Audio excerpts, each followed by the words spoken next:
الحمد لله نحمده ونستعينه ونستغفره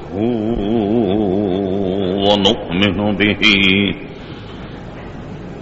ونتوكل عليه ونعوذ بالله من شرور أنفسنا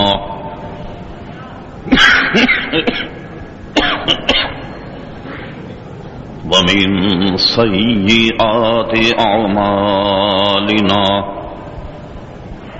من يهده الله فلا مضل له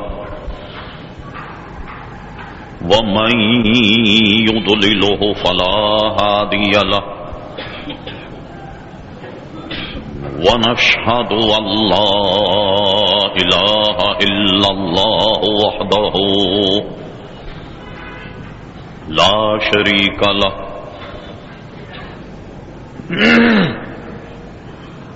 ونشهد أن سيدنا ومولانا محمدا عبده ورسوله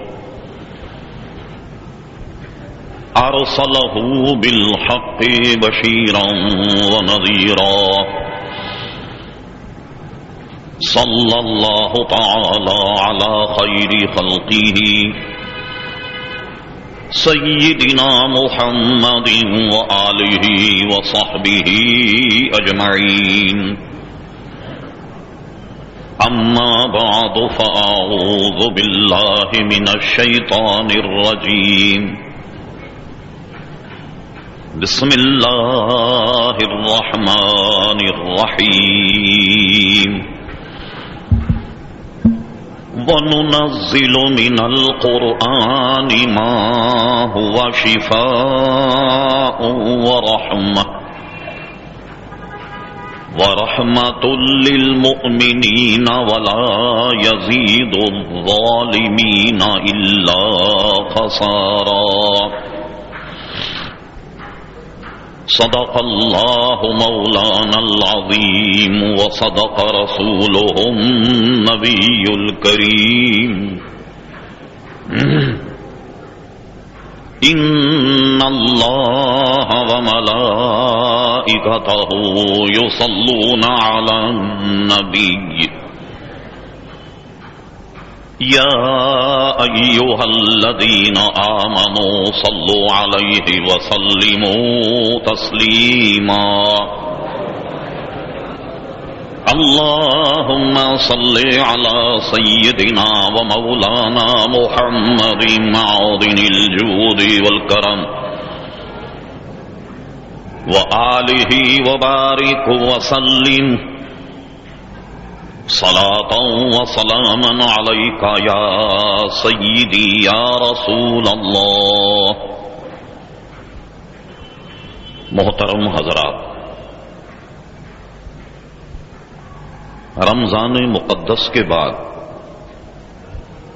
قرآن مجید فرقان حمید کے حوالے سے کچھ مضامین زیر بحث. قرآن مجید فرقان حمید کے فضائل و مناقب، اس کا آج تک محفوظ رہنا اور دیگر امور پر گزشتہ جمعوں میں ہم نے کلام کیا. آج ہم آپ کی خدمت میں ایک ایسا مضمون رکھتے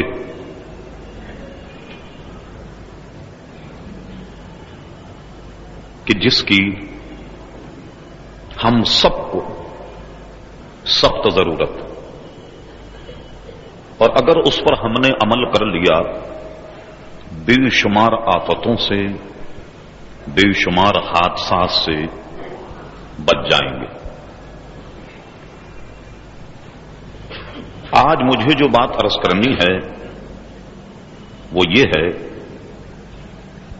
کہ عموماً آپ نے دیکھا کہ بڑے بڑے ادارے مختلف اپنے اپنے شعبے کی معلومات کے لیے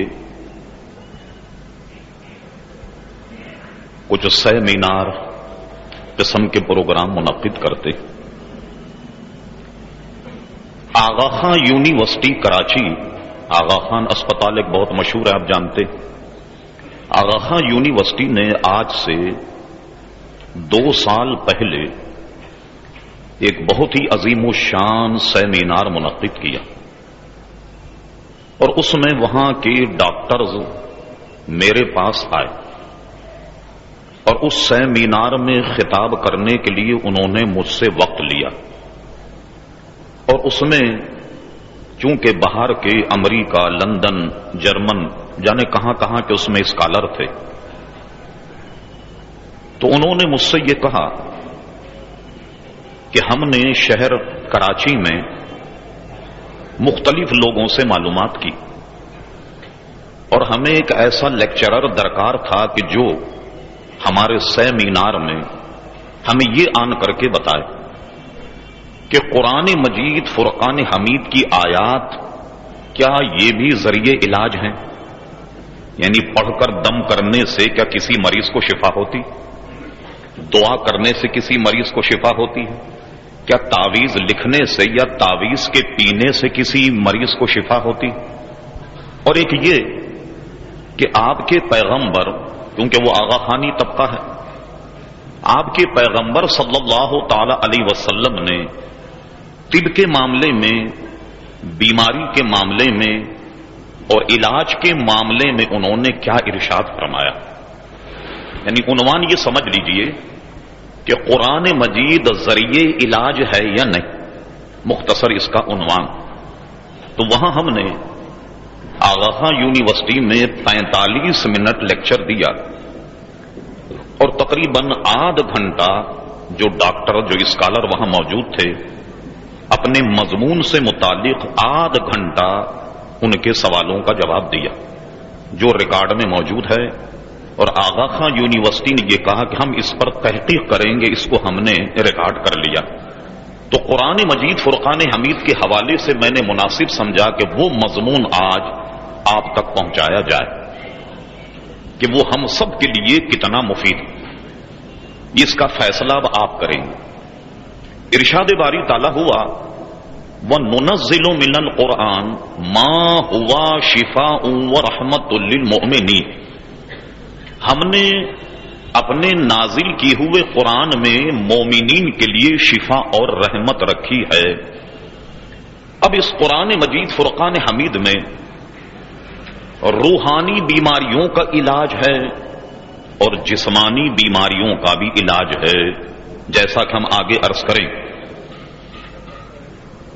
ہم زیادہ نہیں 1400 سال کے تمام اطباء پر اگر نظر ڈالیں ایک غیر جانبدار انداز میں، جیسا کہ ہمارے آگے مضمون سے ظاہر ہوگا، آپ اس نتیجے پر پہنچیں گے کہ بظاہر نبی کریم علیہ السلام نے طب نہیں پڑھا، بظاہر آپ کسی طبی کالج میں زیر تعلیم نہیں رہے، بظاہر آپ نے کسی طبی یونیورسٹی میں تعلیم حاصل نہیں کی، مگر علم طب پر نبی کریم صلی اللہ تعالی علیہ وسلم کو جو دسترس ہے اور جو علاج ہمیں حضور علیہ السلام نے بتایا، اس کا اندازہ آپ اس سے کریں گے کہ حضور کی نظر طب پر کتنی گہری. سب سے پہلے جو آیت ہم نے پڑھی اس سے متعلق، کیا قرآن مجید فرقان حمید میں بھی امراض کے لیے شفا ہے؟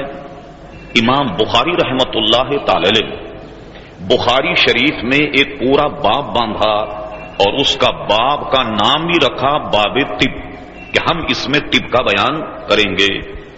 اس میں یہ حدیث آتی ہے جو بخاری میں کہ حضور صلی اللہ تعالی علیہ وسلم کے صحابہ کرام کسی جگہ پہنچے، اور وہاں ان کے قبیلے کا سردار بیمار ہو گیا، اور ظاہر اس زمانے کے جتنے علاج تھے انہوں نے کر لی، اور جب وہ اس میں افاقہ نہیں ہوا اور انہیں معلوم ہوا کہ ہمارے اس قصبے میں کچھ لوگ آئے ہوئے ہیں اور وہ یہ کہتے ہیں کہ ہم مسلمان ہیں، گویا ان کے پاس اللہ تعالیٰ کا کلام بھی ہے، ان سے رجوع کرتے ہیں کہ ہمارے اس سردار کے بیماری کا کوئی علاج تمہارے پاس ہے یا نہیں. ان سے جا کر کے وہ ملے تو انہوں نے کہا ٹھیک ہے، ہم تمہارے قبیلے کا جو سردار ہے اس کے بیماری کا علاج کریں گے، مگر اس علاج کے معاوضے میں ہم اتنے بکرے تم سے لیں گے۔ انہوں نے کہا ہمیں منظور، علاج اگر ہمارا ہو گیا تو ہم تمہیں اتنے بکرے تمہارے منہ مانگے ہم تمہیں دے دیں گے۔ وہ صحابی وہاں پہنچے اور پہنچنے کے بعد انہوں نے اس پر سورہ فاتحہ پڑھ کر کے دم کر دیا اور وہ مریض بالکل اچھا ہو گیا۔ اس سے معلوم ہوا کہ قرآن مجید فرقان حمید کی صورتیں پڑھ کر اگر مریض پر دم کیا جائے تو مرض میں اس کے افاقہ ہوگا۔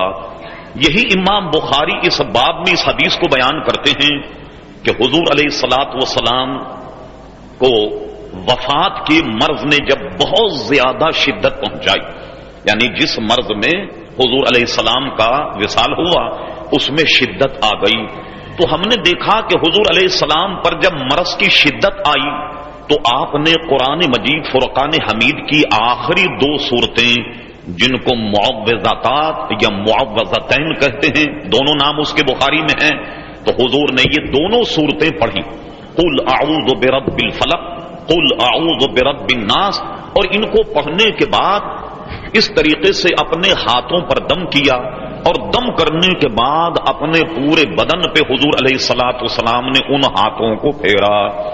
اس سے 2 باتوں کا پتہ لگا۔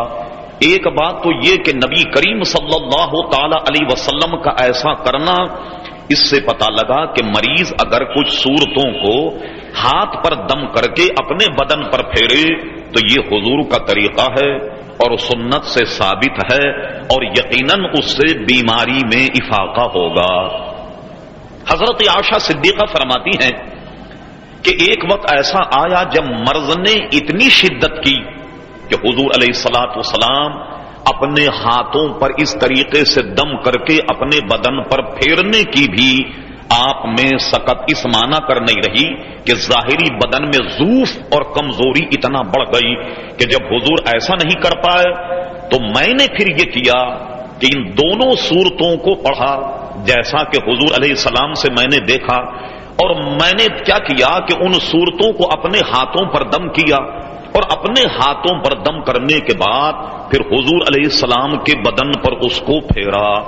اس سے ایک بات یہ ثابت ہوئی کہ اگر مریض اپنے ہاتھوں پر دم کر کے مریض پر اپنے ہاتھوں کو پھیرے تو اس میں بھی شفا ہے، جیسا کہ بخاری شریف کی حدیث سے عزیزان گرامی پتہ لگا۔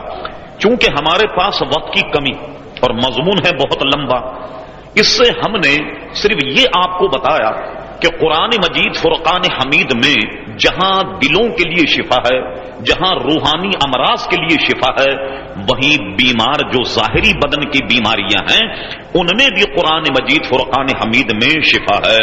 اب ہم صرف نکات عرض کر کے آگے کی طرف چلتے۔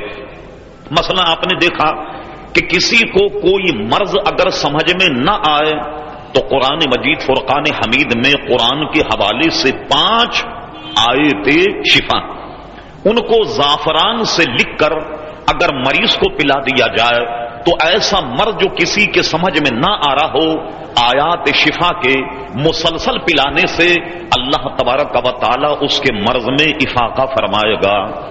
اسی طریقے سے قرآن مجید فرقان حمید کی ایک سورت جو ابراہیم علیہ الصلاۃ والسلام پر جب وہ آگ میں ڈالے جا رہے تو اس وقت اللہ تعالیٰ کا حکم آیا، قلنا یا نارو کونی بردم و سلاما علی ابراہیم، اے آگ ابراہیم علیہ السلام پر ٹھنڈی ہو جا۔ تو کہتے ہیں بخار بھی ایک آگ ہے، اور اگر بخار والے مریض پر اس کو پڑھ کر پھونکا جائے قلنا یا نارو کونی بردم و سلاما، تو اللہ تبارک و تعالی اس آیت کی برکت سے بخار والے کو افاقہ عطا فرماتا ہے۔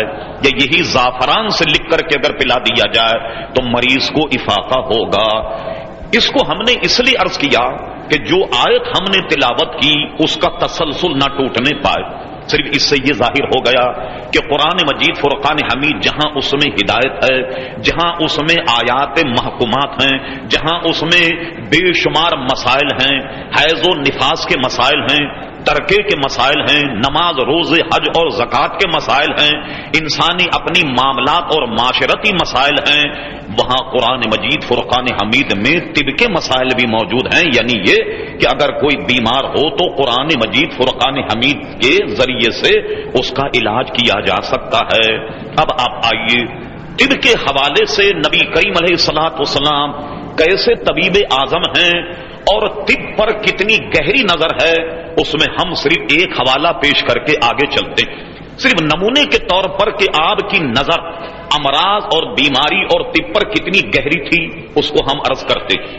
بخاری شریف کی ایک حدیث میں ہے، حدیث ہم بعد میں بیان کریں جو مضمون موجود، ظاہری طب یہاں الحمدللہ کئی ڈاکٹر حضرات بھی موجود ہوتے ہیں، یہ اطباء یعنی ڈاکٹر سائنٹسٹ جتنے بھی محققین ہیں انہوں نے مرض جذام پر تحقیق کی، جس کو کوڑ بھی کہتے ہیں، برز بھی کہتے ہیں، اور عربی میں اس کو جذام کہتے ہیں، جس کو جذام ہو اس کو جذامی کہتے ہیں۔ ڈاکٹر حضرات نے جب اس پر تحقیق کی کہ اس کا جراثیم کیسا ہے اور کس طریقے سے یہ پیدا ہوتا ہے، یہ تو ہم بعد میں بتائیں، اس پر تحقیق کرنے کے بعد تمام سائنٹسٹ نے اس دنیا میں کہ جس میں خورد بین الیکٹرانک یعنی قریب سے دیکھنے کا آلہ اتنا حساس دریافت ہو گیا کہ کیسی ہی چیز کو اگر آپ ملاحظہ فرمائیں وہ کتنا ہی باریک جراثیم ہو وہ اس کو کیچ کر لے گا، بتا دے گا کہ یہ ہے۔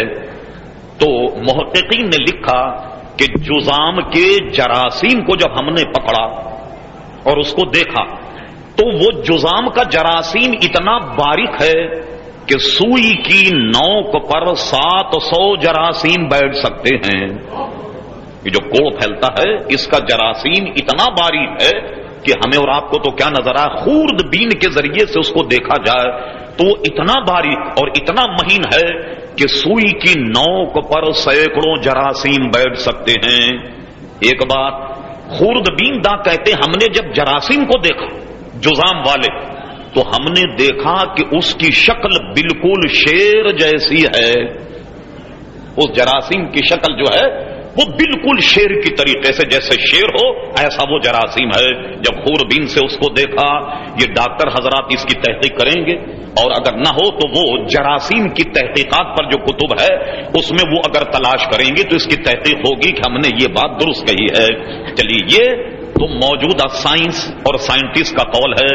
اب آئیے نبی کریم علیہ السلام کا ارشاد، اب دیکھیے بخاری شریف میں کتاب الطب میں یہ حدیث موجود ہے کہ حضور علیہ السلام نے ارشاد فرمایا، جس آدمی کو جذام ہو، جو جذام کی بیماری ہو، اس آدمی سے ایسے بھاگو جیسے شیر سے بھاگا جاتا۔ اب غور فرمائے، اب آپ اس نئی تحقیق کو ملاحظہ کیجئے، اللہ اللہ پیارے مصطفیٰ کے قول کو دیکھیے تو ارشاد فرمایا کہ تم جذامی سے ایسے بھاگو جیسے کہ شیر سے بھاگا جاتا ہے۔ یعنی یہ لگتا ہے کہ یہ بیماری قرب و جوار میں رہنے والوں کو شاید اثر کرتی ہے تو اس سے اتنا دور رہو اور ایسا بھاگو جیسے شیر سے بھاگا جاتا ہے۔ اب اس سے اندازہ لگائیے کہ موجودہ زمانے کی یا قدیم طب پر ہمارے اور آپ کے آقا نبی کریم صلی اللہ علیہ وسلم کی کتنی گہری نظر ہے۔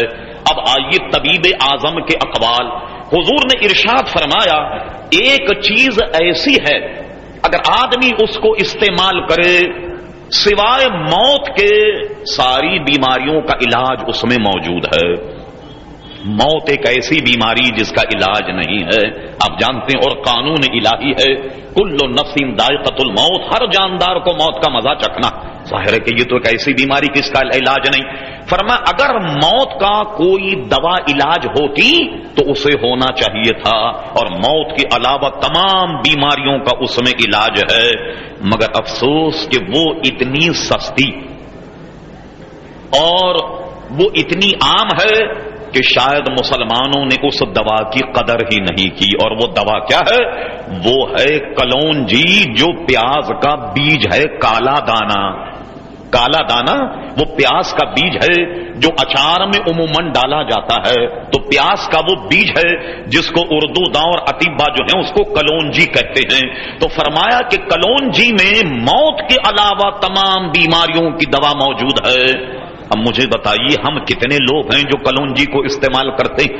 اگر ایسا ہو جائے کہ ہر گھر میں کلونجی موجود ہو اور رات سوتے وقت اس کے 10-20 دانے اگر نگل لیے جائیں پانی کے ساتھ، تو حضور فرماتے ہیں کہ موت کے علاوہ ساری بیماریوں کا علاج اس میں موجود ہے۔ اب یہ بات اور ہے کہ ہم اس علاج تک نہیں پہنچے، ہم نے اس سے استفادہ نہیں کیا، اور اللہ تبارک و تعالی امام بخاری رحمت اللہ علیہ کی قبر کو رحمت و رضوان کے پھول سے بھر دے۔ جب بخاری میں انہوں نے باب طب باندھا تو سبحان اللہ باب طب میں پہلی حدیث یہ نقل کی جو حضرت ابو ہریرہ رضی اللہ تعالیٰ عنہ کی ہے۔ حدیث ہم بعد میں بیان کریں گے، اس کے ساتھ آپ اس منظر پر آئیے، یہ بتائیے کہ دنیا میں کتنی بیماریاں ہیں جن میں سے اکثریت کا علاج دریافت ہو گیا، اور کئی بیماریاں ایسی ہیں جن کا علاج نہیں دریافت ہو سکا، آج تک دریافت نہیں، اور وہ بالکل لا علاج ہیں۔ اور حضور نے ارشاد فرمایا، حضرت یہ جو حدیث ہے حضرت ابو ہریرہ سے متعلق، حضور فرماتے ہیں کہ اللہ تبارک و تعالیٰ نے جتنی بیماری پیدا کی ہیں سب کے علاج کو بھی پیدا فرمایا، یعنی اس کے لیے دوا بھی پیدا فرما دی۔ تو معلوم ہوا کہ یہ لوگوں کی عقل و فہم کا قصور ہے کہ وہ کسی بیماری کا علاج دریافت نہیں کر پائے، مگر نبی کریم علیہ الصلوۃ والسلام کی سند سے پتہ لگا کہ حضور علیہ السلام نے ارشاد فرمایا جتنے بھی امراض اور جتنی بیماریاں ہیں اللہ تبارک و تعالیٰ نے اس کی دوا بھی پیدا کی ہے، یعنی اس کا علاج بھی اللہ تبارک و تعالیٰ نے پیدا فرمایا۔ اس سے معلوم ہوا کہ نبی کریم علیہ الصلوۃ والسلام کی طب پر بڑی گہری نظر ہے۔ اب آئیے جو علم طب نبی کریم علیہ السلام نے ہمیں دیا، صرف وقت کی نزاکت کو ملحوظ رکھتے ہوئے، اور میں سمجھتا ہوں کہ ہم میں سے جن کو اس کے عمل پر توفیق ہو گئی، انشاءاللہ حضور کے ارشاد پر بھروسہ کرتے ہوئے، میں اپنے اوپر نہیں، حضور کے ارشاد پر بھروسہ کرتے ہوئے کہتا ہوں کہ الا ماشاءاللہ، لیکن وہ تمام امراض سے بچ جائے گا، اور وہ علاج اتنے سستے ہیں کہ اللہ اکبر، وہ سستا ہونے کی وجہ سے شاید ہمیں اس کی قدر نہیں۔ حضور نے ارشاد فرمایا کہ جب تم کھانا شروع کرو تو نمک سے شروع کرو، اور جب کھانے کا تتیمہ کرو تو نمک پہ کرو۔ کیا مطلب ہوا کہ نمک اپنے سامنے رکھ لیں دسترخوان پر، جب کھانا شروع کریں تو ذرا سا ایک نمک کی چٹکی بہت مختصر اپنے منہ میں ڈال لیں، جب کھانا ختم ہو جائے تو تھوڑا سا نمک اپنے منہ میں ڈال کر کے چاٹ لیں۔ حضور ارشاد فرماتے ہیں کہ نمک میں 70 بیماریوں کا علاج ہے، اور فرما آپ نے کہ گویا کھانا شروع کرنے سے پہلے تھوڑا سا نمک کھا لیجئے اور کھانے کے بعد ذرا سا نمک کھا لیں تو 70 قسم کی بیماریوں سے اللہ تبارک و تعالی اس بیمار کو محفوظ رکھے گا۔ ایک تو یہ کہ نمک میں جو کچھ ہے سو ہے، لیکن سارا اثر تو پیارے مصطفیٰ کی زبان میں ہے۔ ارشاد فرما دیا کہ اس میں 70 بیماریوں کا علاج ہے، تو ایسا شخص 70 بیماریوں سے بچ جائے گا۔ ہم نے علماء کا اس پر عمل دیکھا، سبحان اللہ۔ ایک بہت بڑے عالم دین تھے ہندوستان کے، ان سے 68 میں ہماری ملاقات ہوئی، مجاہد ملت حضرت علامہ مولانا حبیب الرحمان صاحب رحمت اللہ تعالی علیہ، بہت بڑے رئیس تھے، گویا اڑیسہ کے، اڑیسہ ایک بہت بڑی جگہ ہندوستان، رئیس اعظم، بہت سادہ آدمی تھے۔ تو ہم نے دیکھا کہ 13-14 دن وہ ہمارے ساتھ رہے ہندوستان میں، یا ہم ان کے ساتھ، تو وہ اپنے جیب میں ایک نمک کی پڑیا رکھتے، نمک کی پڑیا ان کے جیب میں۔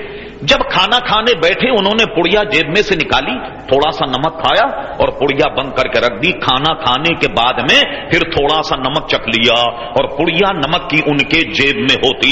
جو حضور کے ارشادات پر پختگی کے ساتھ یقین کرتے ہیں تو سبحان اللہ وہ یقیناً معروف قسم کی 70 بیماریوں سے بچ جائیں گے۔ تو آپ نے دیکھا کتنی سستی دوا ہے۔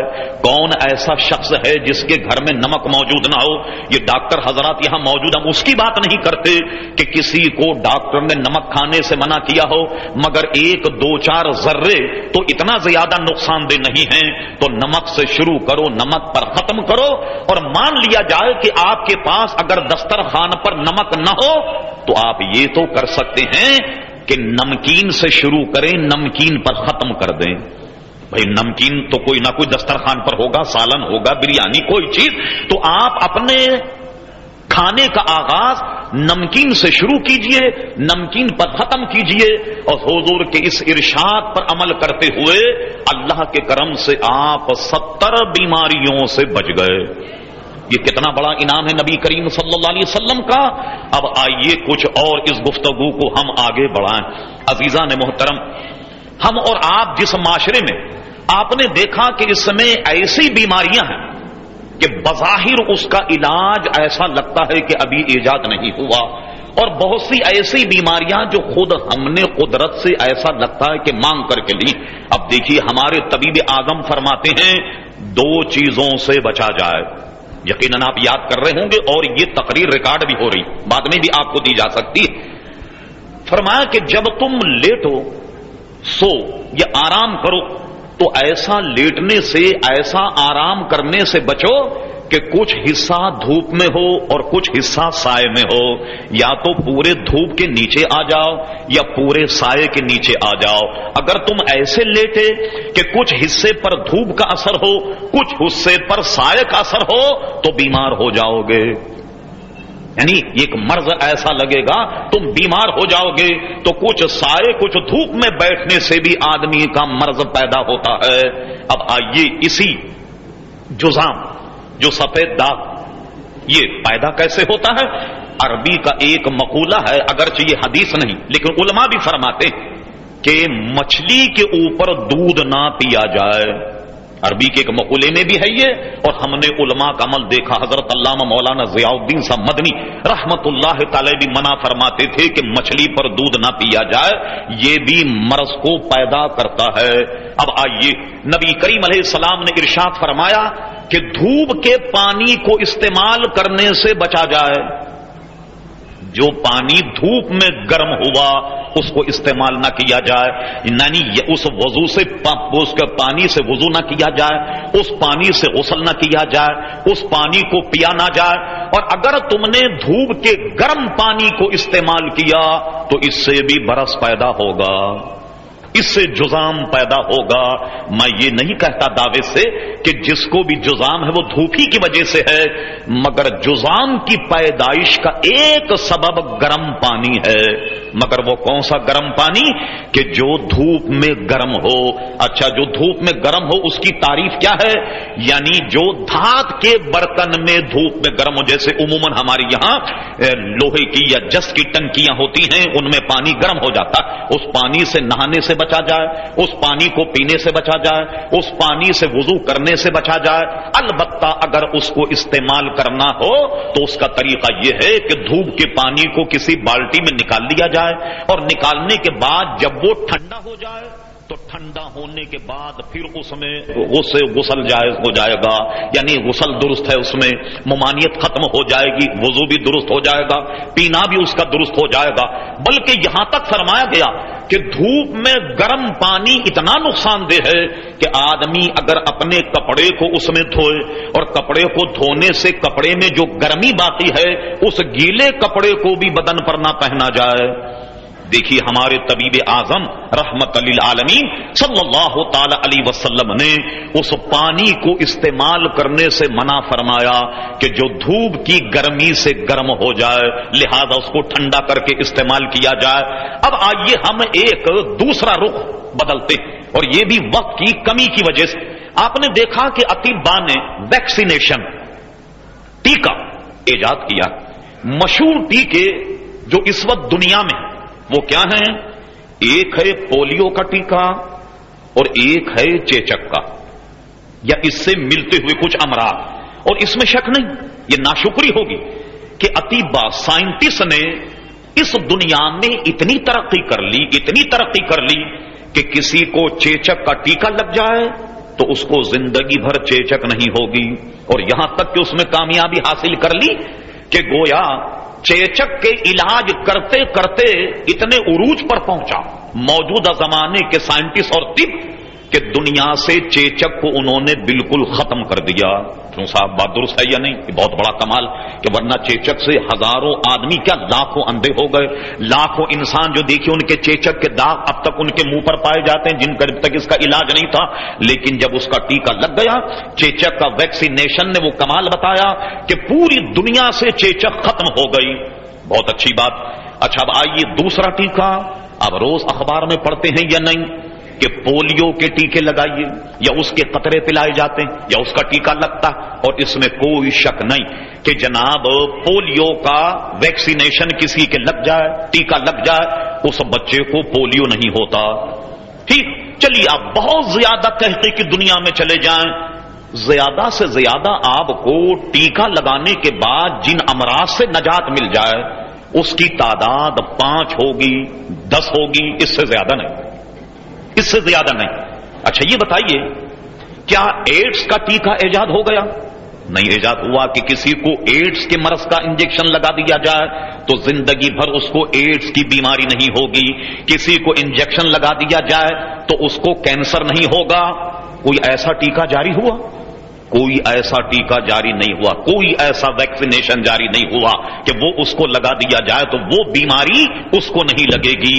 اب آئیے ہم اپنے آقا و مولا نے جو ہمیں ایک ٹیکہ عطا فرمایا, قسم خدا کی ساری بیماریوں سے آپ کو بچا لے, کوئی بیماری آپ کو نہیں لگے گی. اور یہ چیلنج سے کہتا ہوں حضور کے ارشاد گرامی پر ایمان رکھتے ہوئے کہ ساری زندگی آپ کو وہ بیماری نہیں لگے گی. وہ ویکسینیشن کیا ہے, وہ ٹیکہ کیا ہے؟ اب میں اس ٹیکے کا ذکر کرتا ہوں. پہلے بلند آواز سے سرکار پر درود شریف کا نظر آنا. اللہم صلی اللہ سیدنا مولانا محمد معودن الجود والکرم وآلہ وبارک وسلم صلاۃ و سلام علیک سیدی یا رسول اللہ صلی اللہ علیہ وسلم. آئیے حضور نے ایک ٹیکہ ہمیں عطا فرمایا, اور اس ٹیکے کا ذکر کہاں ہے؟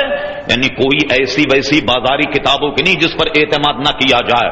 صحاح ستہ کی مشہور کتاب ترمذی شریف میں باب الدعوات میں یہ حدیث شریف موجود ہے. اور وہ حدیث شریف کیا ہے؟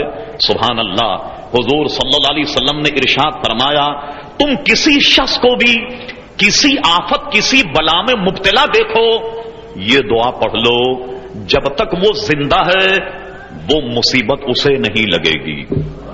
جب تک وہ زندہ, پوری زندگی وہ مصیبت اسے نہیں لگے گی. اور علماء نے اس کو عام رکھا کہ مصیبت سے مراد حادثہ بھی ہے, ڈکیتی بھی ہے, چوری بھی ہے, آگ کا لگنا بھی ہے, ہر قسم کے حادثات اور ہر قسم کی پریشانیاں. اور پریشانی ظاہر ہے بیماری بھی ایک بہت بڑی پریشانی. اور کراچی میں آدمی بیمار ہو جائے, اوف ہو, کوئی ڈاکٹر اگر ہمدرد ہو تو الحمدللہ, ورنہ آپ جانتے ہیں کہ ڈاکٹر حضرات جو ہیں ان کی فیسیں کتنی وسیع اور عریض ہیں کہ عام آدمی جو ہے وہ ظاہر ہے کہ اس کے برداشت میں نہیں. یہ مسائل سب آپ کے سامنے. چلیے بیماری بھی ایک بلا ہے تو علماء نے اس کو اس میں شامل رکھا. اور سبحان اللہ وہ کیا ہے؟ مثلاً کوئی آدمی آئے آپ کے پاس, مولانا صاحب میرے گھر میں آگ لگ گئی, اسے دیکھ کر وہ دعا پڑھو. مولانا صاحب میرے بھائی کا حادثہ ہو گیا, اسے دیکھ کر وہ دعا پڑھو. کوئی مریض آپ کو نظر آئے کینسر ٹی بی کا, اسے دیکھ کر دعا پڑھو. کوئی مریض برس کا نظر آئے, اسے دیکھ کر دعا. کوئی ہارٹ اٹیک کا مریض نظر آئے, اس کو دیکھ کر کے دعا پڑھو. ہارٹ سرجری کسی کی ہوئی, کوئی مریض آپ کے سامنے آ جائے, اسے دیکھ کر وہ دعا پڑھ لو. اللہ اکبر. ساری بیماریوں کو دیکھ کر جو آدمی اس بیمار کو دیکھ کر یہ دعا پڑھ لے تو حضور ارشاد فرماتے ہیں کہ جب تک وہ زندہ ہے گویا وہ بیماری یا وہ مصیبت اسے نہیں لگے گی. اور وہ کیا ہے؟ اور آگے حدیث میں ہے کہ حضور نے فرمایا مگر جب یہ دعا پڑھو تو کوشش یہ کرو کہ سامنے والا اس دعا کو نہ سنے, کہ جس کو دیکھ کر وہ تم دعا پڑھ رہے ہو وہ نہیں سنے. اس لیے کہ وہ اگر عربی جانتا ہوگا تو شاید اس کے دل میں کچھ آپ کے متعلق اچھا وہ نہیں ہوگا کہ مجھے دیکھ کر کے یہ پڑھ رہا. اور وہ دعا یہ ہے، حضور نے ارشاد فرمایا کسی مصیبت زدہ مریض کو دیکھ کر گویا یہ پڑھ لو، الحمدللہ الذی عافانی مما ابتلاک بہ وفضلنی علی کثیر ممن خلق تفضیلا. الحمدللہ الذی، اللہ تبارک و تعالیٰ کی تعریف کرتا ہوں میں کہ جس مرض میں اس کو مبتلا کیا، اللہ تبارک و تعالیٰ نے مجھے اس مرض سے عافیت بخشی، اور بے شمار اپنی مخلوق پر اللہ تبارک و تعالیٰ نے مجھے فضیلت عطا فرمائی. میں اپنے اس رب کی تعریف اور توصیف بیان کرتا ہوں. یہ مختصر ایک لائن یا دو لائن کے کلمات کسی مریض کو دیکھ کر پڑھ لیں، میں منبر شریف پر بیٹھ کر آپ کو ضمانت دیتا ہوں کہ کینسر کے مریض کو دیکھ کر پڑھ لو، زندگی بھر کینسر نہیں ہوگا. ارے ہارٹ والے مریض کو دیکھ کر پڑھ لو، زندگی بھر نہیں ہوگا. بلڈ پریشر کے مریض کو دیکھ کر پڑھ لو، زندگی بھر. ایمان سے کہیے کوئی طبیب ایسی ضمانت دے سکتا جو ہمارے طبیب اعظم نے ضمانت دی ہے؟ سبحان اللہ سبحان اللہ. اب آئیے حضور کی طب پر کتنی نظر، یہ ہم نے اپنے لیکچر میں جناب آغا خان یونیورسٹی کے پورے پروفیسروں سے پوچھا اور پھر اپنے آقا کا ارشاد بتایا. میں نے کہا یہ بتائیے کہ آنکھ کا ایک مرض ہے جسے کہتے ہیں آشوب چشم، جس میں آنکھ سے پانی جاری ہو جاتا ہے، اور اگر آشوب چشم کو روکا جائے تو آدمی اندھا ہو جائے. یہ جتنا فاسد قسم کا مواد ہے آنکھ سے یہ نکل جاتا ہے. انہوں نے کہا بالکل صحیح آپ نے کہا. میں نے کہا یہ بتائیے کہ نزلہ اگر کسی آدمی کے پھنس جائے، کسی آدمی کو نزلہ نہ ہو کتنا نقصان دہ ہے؟ سارے پروفیسر جو بیٹھے ہوئے کہا بالکل نقصان دہ ہے جناب. اگر آدمی کے نزلہ ہو جائے تو یہاں جم جاتا ہے، یہاں تک کہ آپریشن کر کے نزلے کو ربڑ کی طریقے سے کھینچ کر نکالا جاتا اگر یہ مواد ناک سے نہ نکلے. دو مرض. تیسرا مرض آپ نے دیکھا کہ خارش ہو جاتی. ہمارے یہاں فرنٹیئر میں بڑی معذرت کے ساتھ جو پٹھان ہیں وہ جب خارش ہو تو بڑے خوش ہوتے، کہنے لگے ایسے کھجانے میں بڑا مزہ آتا، کھجانے میں جو ہے وہ بڑا مزہ آتا ہے. تو یہ بیماری کوئی اتنی بری نہیں، لیکن ہوتا کیا ہے کہ جب آپ خارش میں اس طریقے سے کھجائیں گے، خون کا جو فاسد مادہ ہے وہ خارش کے ذریعے سے بدن سے نکل جاتا ہے، اور وہ اگر رک جائے تو آدمی کے لیے بڑا نقصان دہ ہوگا. اللہ اللہ، کوئی ایک ادا ہے پیارے مصطفیٰ کی جس کا ذکر کیا جائے؟ فرمایا گیا کہ سارے دنیا کے مرض کو دیکھ کر یہ دعا پڑھی جائے، مگر علماء فرماتے خبردار 3 مریضوں کو دیکھ کر یہ دعا نہیں پڑھی جائے. ایک تو نزلے والے کو دیکھ کر یہ دعا نہ پڑھی جائے، اس لیے کہ نزلہ رحمت ہے کہ آدمی کا دماغ ہلکا ہو جاتا ہے، فاسد قسم کی رطوبت جو دماغ میں چڑھ جاتی ہے وہ اس کے ذریعے سے نکل جاتی ہے. دوسرا فرما آشوب چشم، جس کو آشوب چشم ہو اس کو دیکھ کر کے یہ دعا نہ پڑھی جائے. اگر آشوب چشم میں یہ پانی رک گیا تو رکنے کی وجہ سے آدمی کے اندھا ہونے کا خطرہ ہے. اور فرما کسی آدمی کو خارش ہو رہی ہو، خارش اور کھجلی کو دیکھ کر یہ دعا نہیں پڑھی جائے، اس لیے کہ وہ اگر رک گئی تو آدمی کے بدن میں پھر ایسی خارش پیدا ہوگی کہ سوئی کی طریقے سے وہ اندر وہ مادہ جو ہے وہ چبھے گا اور اس کی وجہ سے آدمی کو نقصان ہوگا. اللہ اکبر، ہمارے طبیب اعظم کی طب پر کتنی گہری نظر ہے، مرض پر کتنی گہری نظر ہے کہ جہاں فرمایا کسی مریض کو دیکھ کر یہ دعا پڑھ لی جائے، فرما خبردار مگر 3 مریضوں کو دیکھ کر کے یہ دعا نہیں پڑھنی چاہیے. دیکھیے صاحب ہے کتنی عجیب و غریب بات. اب آئیے اور ذرا سا اس گفتگو کو آگے چلائیے. ہم نے باہر کا دورہ کیا، کوئی بڑی کوئی فضیلت کی بات نہیں. امریکہ میں سب سے مہنگا ترین اجلاس دانت کا. تو لوگ کیا کرتے ہیں، کیونکہ دانت میں کبھی کبھی زندگی میں تکلیف ہوتی ہے اس لیے وہ سارا انشورنس تو اپنا کرواتے ہیں امراض کا، لیکن دانت کا انشورنس نہیں کرواتے. آپ حیران ہوں گے، بعض ہمارے یہاں کے رہنے والے امریکیوں کو ہم نے کہتے سنا کہ بھائی میں پاکستان آ رہا ہوں. بھائی کیسے؟ کہ دانت میں تکلیف. بھائی یہاں کیا ڈاکٹر موجود نہیں؟ انہوں نے کہا یہاں جتنا علاج ہوگا اتنے پیسے میں پاکستان کا امریکہ کا کرایہ بھی نکل آئے گا اور دوستوں سے ملاقات بھی ہو جائے. اتنا مہنگا علاج. اب آئیے ہمارے علماء نے اس کا علاج لکھا. اللہ اللہ، اعلی حضرت امام اہل سنت مجدد الدین و ملت مولانا شاہ احمد رضا خان فاضل بریلوی رحمت اللہ علیہ نے اپنے ملفوظات میں لکھا، اور یاد رکھیے اس کو. فرمایا جب ہم وتر کی نماز پڑھیں تو وتر نماز میں پہلی رکعت میں اذا جاء، یہ سورت پڑھیے، دوسری رکعت میں تبت یدا اس سورت کو پڑھیے، تیسری میں قل هو واللہ احد۔ یہ تین صورتیں وتر میں اپنے اوپر لازم کر لیں۔ امام اہل سنت کہتے ہیں اگر اس کی عمر نے وفا کی تو انشاءاللہ 100 برس کی عمر میں گنا کھائے گا۔ وہ دانت اتنے مضبوط ہوں گے کہ 100 برس کی عمر میں گنا کھائے گا۔ میرے ساتھ ایک لطیفہ یہ ہوا کہ جب سے میں نے اسے پڑھا کوئی دانت کا مرض نہیں، اس سے پہلے میرے دانت میں تکلیف ہوئی، میں 82 میں ساؤتھ افریقہ کے دورے پہ تھا، تو وہاں چونکہ دندان ساز بہت عمدہ قسم کے، میں دانت بنوانے کے لیے گیا، ایک صاحب لے گئے تو اس نے میرے دانتوں پر جب بجا کر کے دیکھا اسے بڑا تعجب ہوا کہ آپ کے دانت اتنے مضبوط۔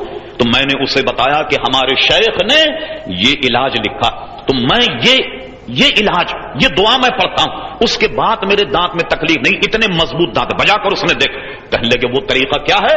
تو میں نے اس کو وہ طریقہ بتایا، اس بیچارے نے انگریزی میں لکھا، اور لکھنے کے بعد مجھ سے کہنے لگا مولانا میں اس پہ خود تو عمل کروں گا مگر لوگوں کو نہیں بتاؤں گا۔